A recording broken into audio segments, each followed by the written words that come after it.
Hello, I'm Kamal Santamaria. This is Counting the Cost on Al Jazeera, your weekly look at the world of business and economics. This week, Brazil, an economy built on China's boom, which raised a new middle class. But now Brazil's in recession.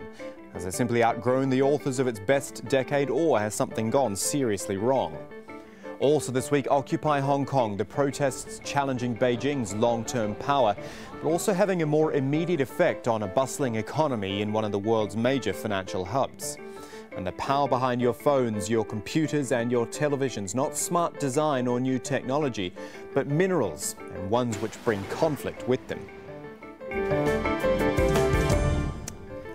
So, a close look at Brazil this week on Counting the Cost, a country which, well, was a great success story of Latin America, wasn't it?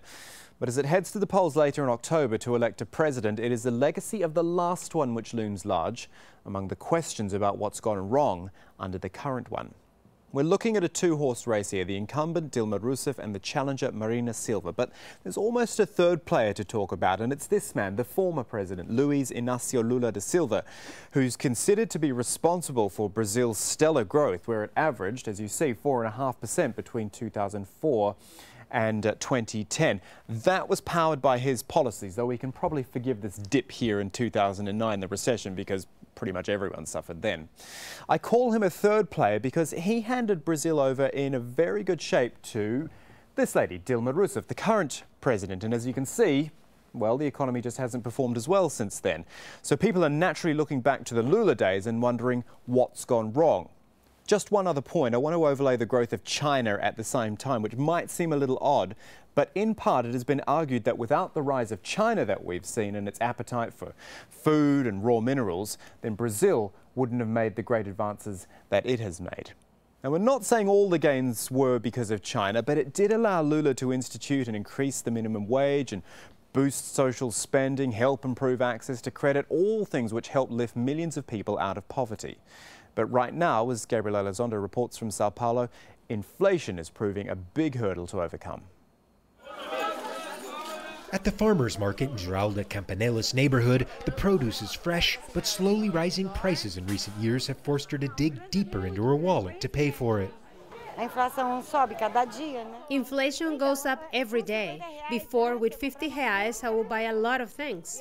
But today, that money just buys the basics. It's not just in her imagination. Inflation will likely end the year at 6.3%, right at the upper limit of the government ceiling.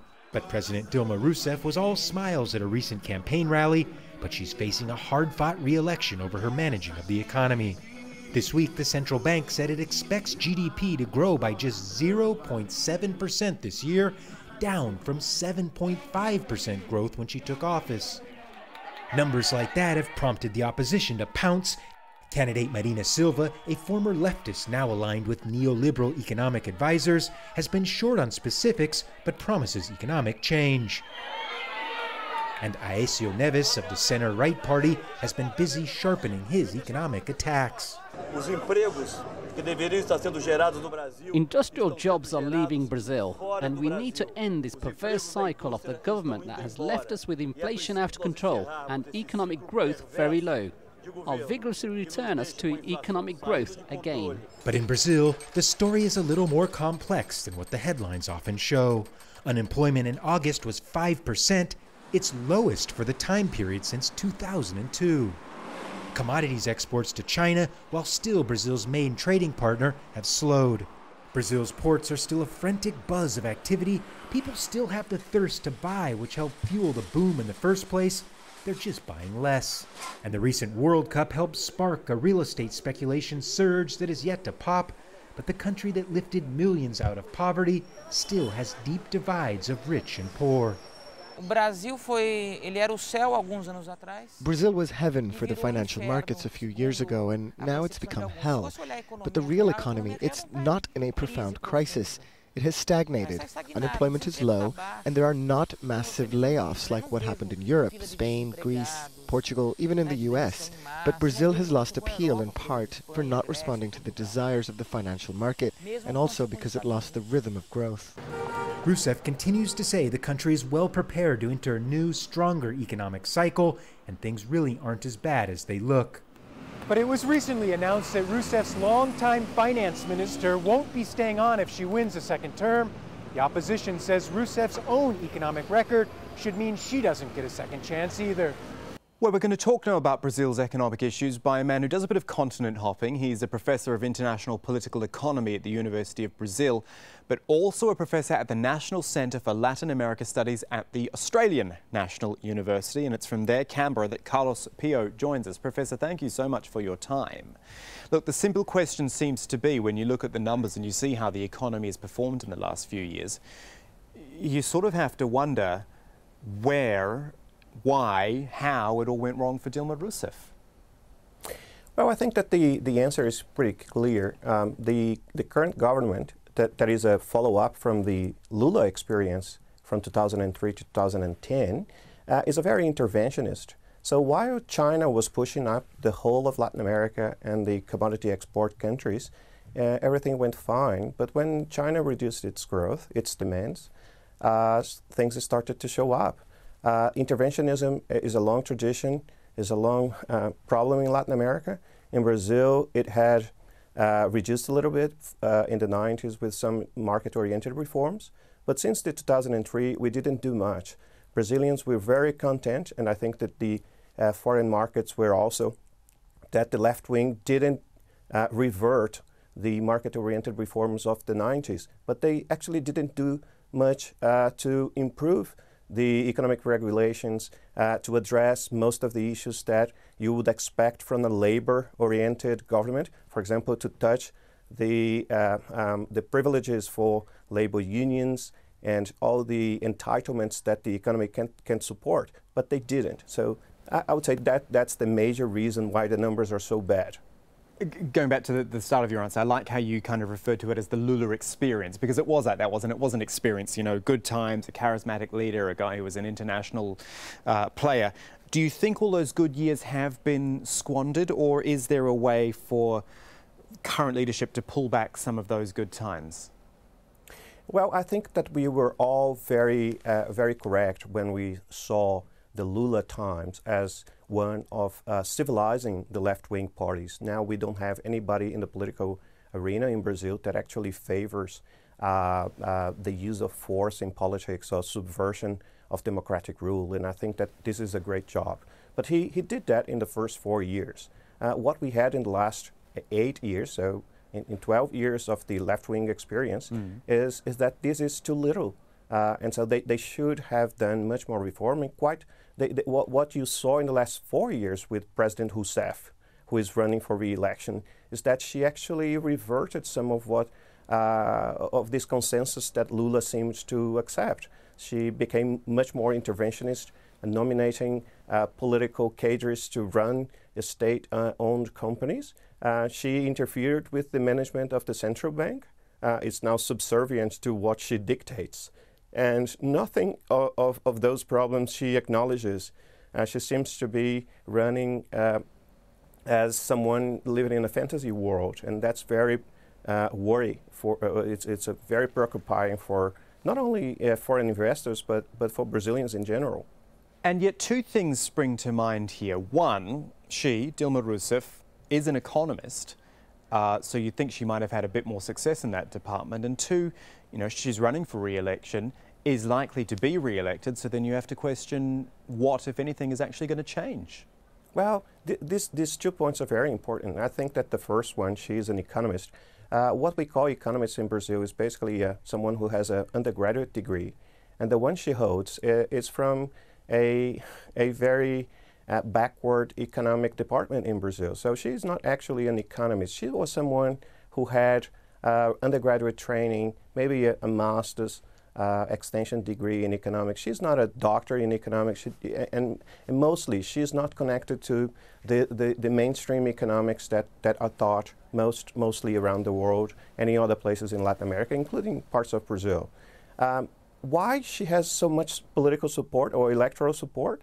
Well, we have more than 12 million families living on conditional cash transfers, so direct transfers of it's a small amount of money, but it's a monthly income that is completely dependent on the federal government, and she has capitalized upon it to say that her opponents will finish the program. So she's been using it not as a policy that is a policy of the state in general, but as her own government policy, which is completely wrong and has been called that way by everyone analyzing Brazilian politics right now. So that explains a little bit of why she failed so poorly in the economic front, but still does well in the electoral one.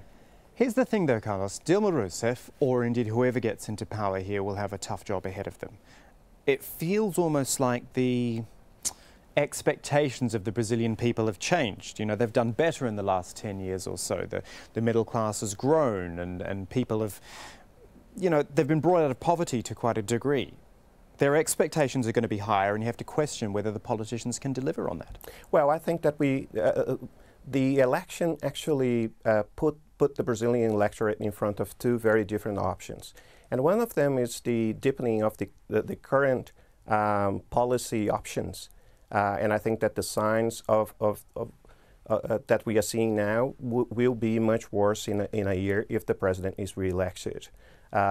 She's not expected to change course, and she has been taking the confrontation from the opposition candidates as something very personal and as a tax that she has to get back to. So she's not prone to changing most of her economic direction. But both of the opposition candidates, they actually portray the possibility of strong changes. I think that one important component of this year's election, is that the now second most voted candidate, Marina Silva, actually proposes deep market reforms that were not heard before. So she started talking about giving independence to the central bank, something that not even President Cardoso, the one that did most of the market reforms in the 90s, had proposed. And as we are growing nothing this year, changes might actually bring good results. I mean, the economy can grow. The market is so poorly regulated in Brazil. I mean, the regulations are so anti-market that when you free those regulations, you can actually expect people to invest more, create more jobs. And I think that this can be surprising for most of the ones that are analyzing Brazil from an outside perspective with no knowledge of what the Brazilian economy actually looks like. Carlos Pio joining us from Canberra. Pleasure talking to you about Brazil today. Thank you for your time. And still ahead on Counting the Cost, the illegal mines run by warlords and criminal gangs. We look at efforts to stop the use of the minerals which power our technological lives. Right now, though, Hong Kong, which has really hit the headlines in the past few weeks, usually a busy city, not too much unrest to speak of, it's suddenly become the flashpoint for a democracy movement that no one really saw coming. In short, the young people of Hong Kong in particular are opposed to Beijing's plans for watered-down democracy in the territory. Beijing has publicly backed Hong Kong's chief executive, CY Leung, although the protesters, mostly young students, want his resignation. This umbrella revolution, as it's become known, has been accused of spreading chaos in the financial hub. There are fears the protests could even lead to a crackdown by local police or forces from the mainland. But as we said, this is a usually busy, thriving global financial centre, and there's been a marked effect on that image since the protests began. Divya Gopalan has this on the economic impact of Hong Kong's Occupy movement.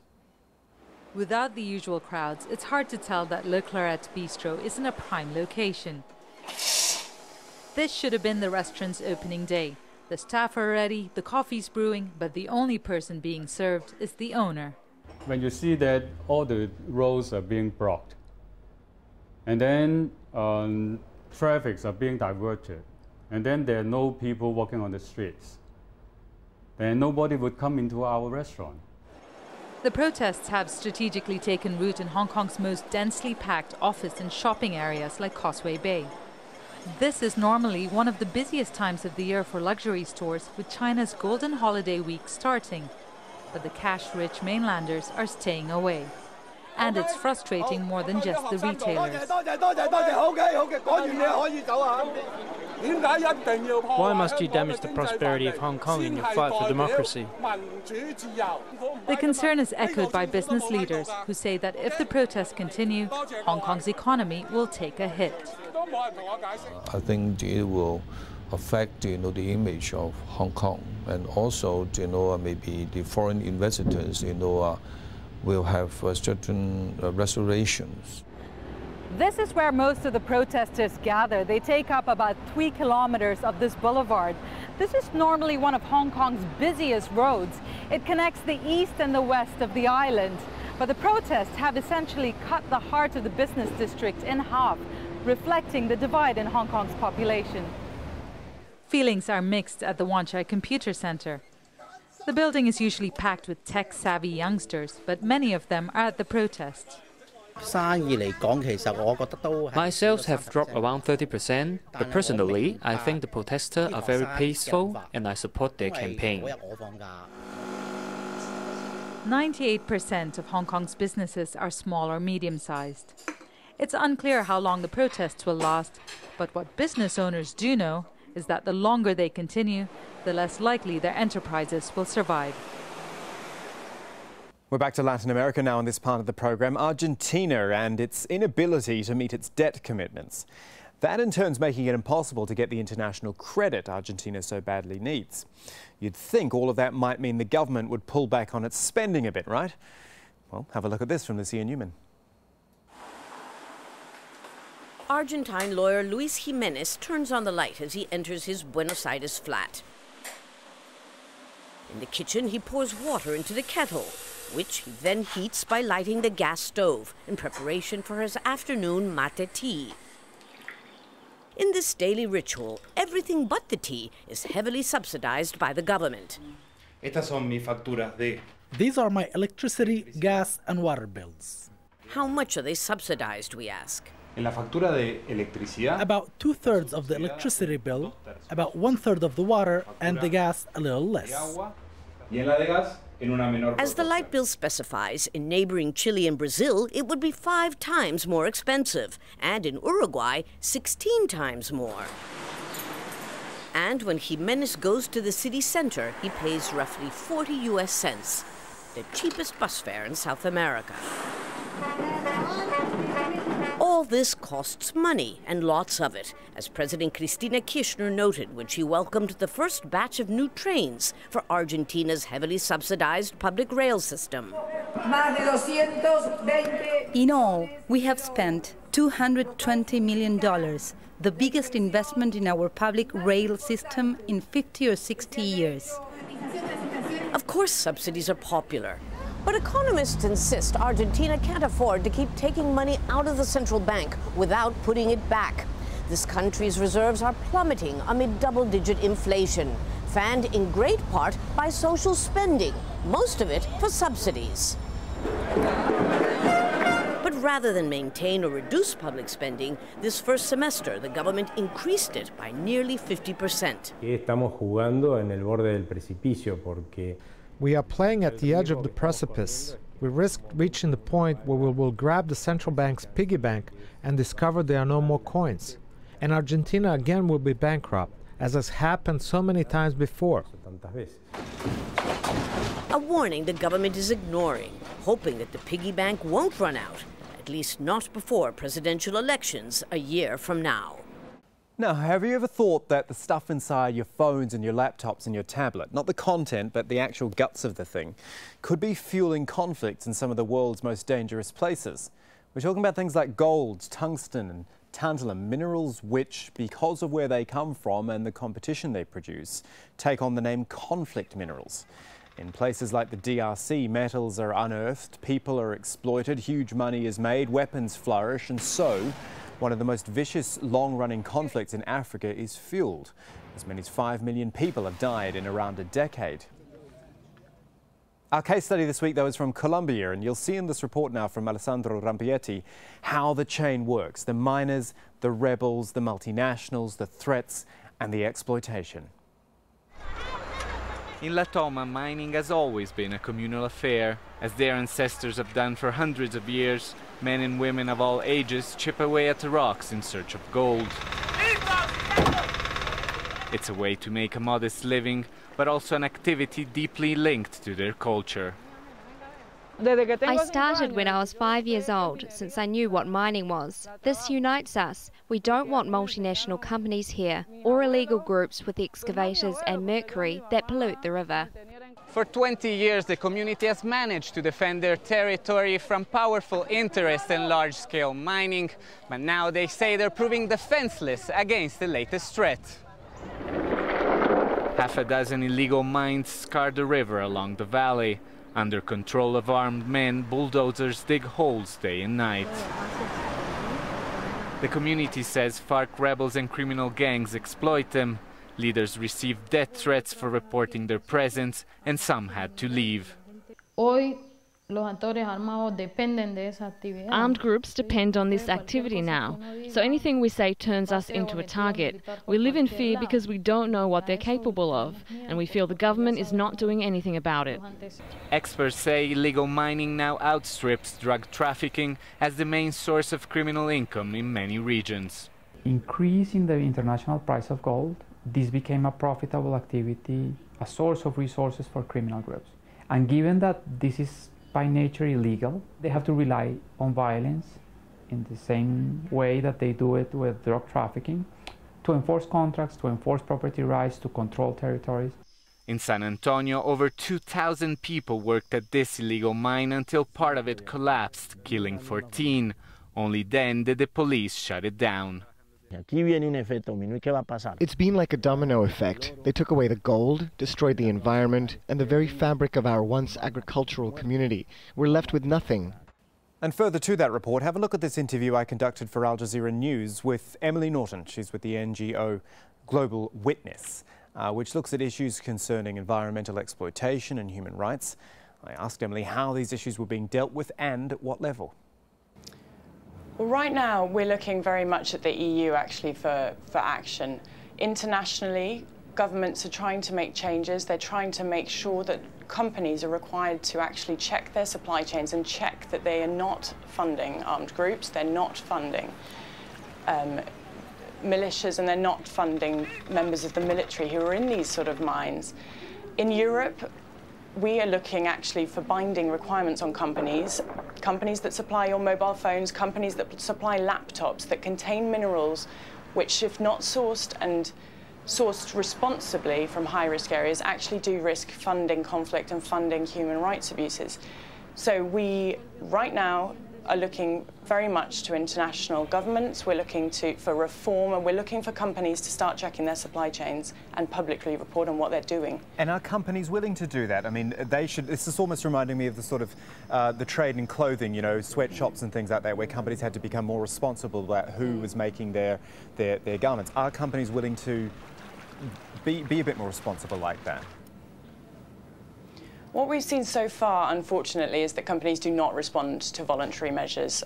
We're looking particularly at the mining sector at the moment.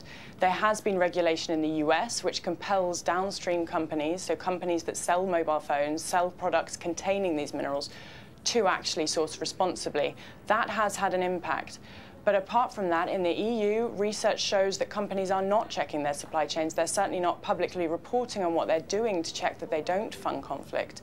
And so the answer to that is no, companies do not respond, and that's why we're looking really for meaningful regulation in the EU. I'm looking at some of the numbers here that Global Witness has come up with, talking about these deadly conflicts which have displaced over 9.4 million people. Just explain to us, again, people who are sort of coming into this sort of topic a bit cold, how these conflicts actually have such a huge effect.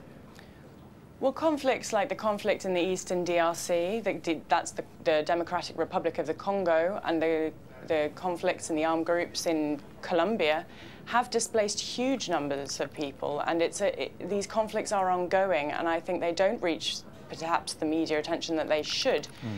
But it's important to realise that the minerals trade is a very important part of these conflicts. The minerals don't necessarily form the root of the conflict, but they certainly fuel the dynamics. And as you mentioned in your Colombia report, unfortunately, armed men and members of the military do prey on the minerals. They either are in the mines, they control the mines, or they're also along trading routes. They can be illegally taxing diggers, and that is a very, very substantial source of profit. And that's our show for this week, but there's more for you online at aljazeera.com/programs. The Counting the Cost page is there with individual reports, links, entire episodes for you to catch up on as well. And then down the right-hand side, we've got the social media feed, which has got people's comments and feedbacks there. You can join in that as well by tweeting either me, at Kamal AJE, or our business editor, at Abid Oliver Ali, and can use the hashtag Counting the Cost as well to join the social media feed. Or there's the email address if you want to use that, countingthecost@aljazeera.net. But that is it for this edition of Counting the Cost. I'm Kamal Santamaria from the whole team. Thanks for joining us. The news on Al Jazeera is next.